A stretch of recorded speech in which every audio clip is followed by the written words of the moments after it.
wireless. Begin transmission. Transmission commencing.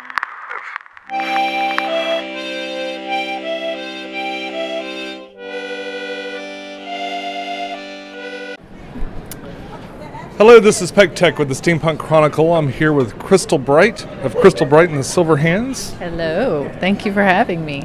Well, thank you for agreeing to talk to us. I really love your music. And I guess I'll start off the questions with the name.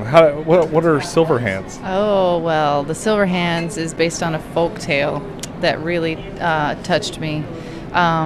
There's a bunch of different versions, but basically it's this girl who's accidentally traded to the devil by her father for all the riches in the world because she was behind under the apple tree that he thought that he was trading. And so he comes back to get her multiple times, but she's too pure and innocent. And so he asks the father to cut her hands off so maybe she'll be, able to go with him because she'll be less innocent and all that. And that still doesn't work. And so she becomes a beggar. She goes off because she can't do her work with no hands.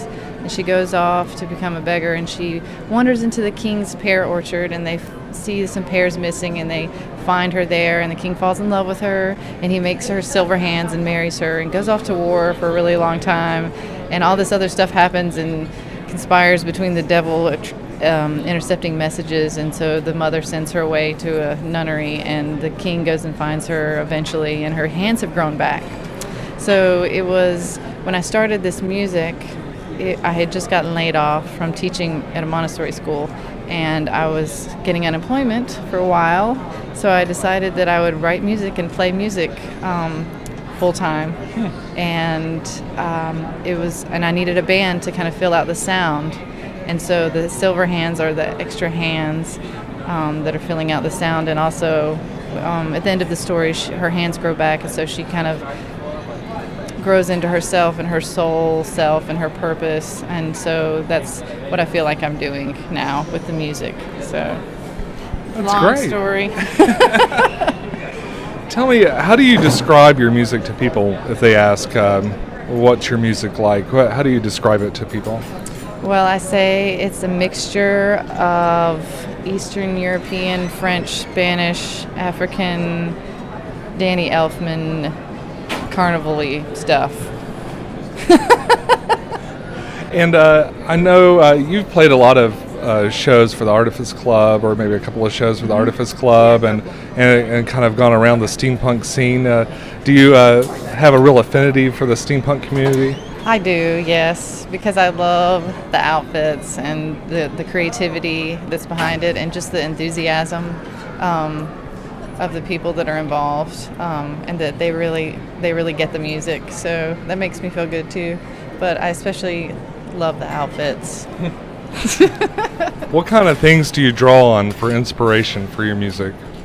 Is it just all strife, or is there happiness? Is it what do you think?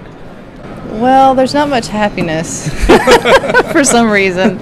I had kind of a stressful childhood, so there's definitely a lot of melancholy stuff going on, and I'm just drawn to darker things. Most of my songs are in minor keys or in different kinds of keys like that, and one of the saddest songs I actually have about Little Match Girl is the only one in a major key, I think, which is kind of funny. But I don't know, dreams and refrigerator magnet poetry, and kids really inspire me.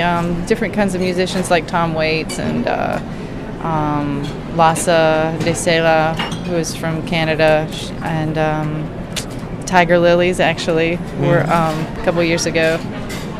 But different things, and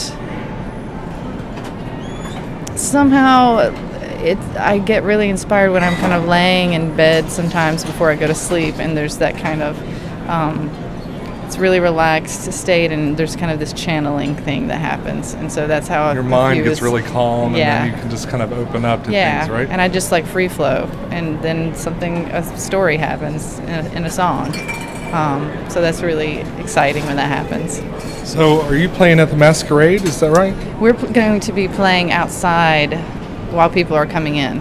The busking line. Yes. Okay. Yes. Cool. Well, I'll look forward to seeing you there. Thank you. And thanks for talking to me today. Thank you very much for having me. This is Sean Peck reporting for the Steampunk Chronicle. Thank you.